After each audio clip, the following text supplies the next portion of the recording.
감사원이 2020년 서해 공무원 피살 사건과 관련해 감사 결과를 발표했습니다. 당시 초동 조치와 월북 판단 과정에 문제가 있었던 것으로 보고 5개 기관에서 20명을 수사 요청하기로 했습니다. 여기에는 서훈 전 청와대 국가안보실장과 박지원 전 국가정보원장 등 문재인 정부 최고위급 인사들이 포함된 걸로 전해졌습니다.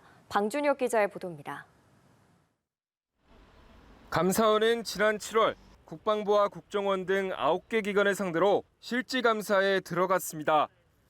약 3개월간 초동 대응과 사건 발표 등 업무 처리 과정을 점검한 결과 5개 기관에 소속된 20명에 대해 직무유기와 직권남용 등 혐의로 검찰에 수사를 요청하기로 했습니다.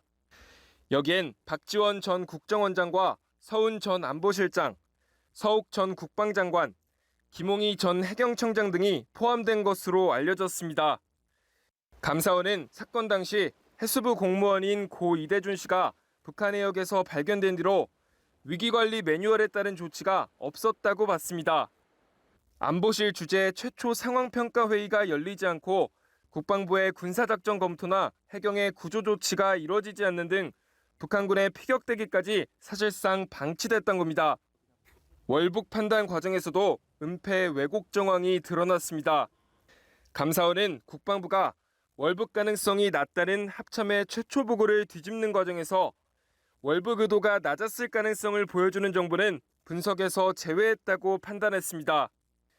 해경 수사 과정에서도 여러 문제가 적발됐습니다.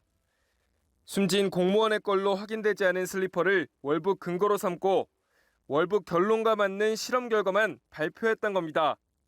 당시 청장이 월북 정원과 배치되는 핵심 증거 관련해 나는 안 본 걸로 할게라는 발언을 했다는 관계자 진술이 나오기도 했습니다.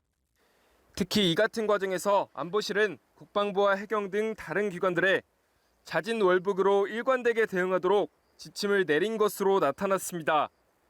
감사원은 이 밖에도 시신 소각 여부에 대한 판단에도 문제가 있었다고 결론 냈습니다. 감사원은 이른 시일 안에 감사위원회 의결 등을 거쳐 관련 공무원에 대한 엄중 문책 등 조치를 할 계획이라고 밝혔습니다. 연합뉴스 TV 방준혁입니다.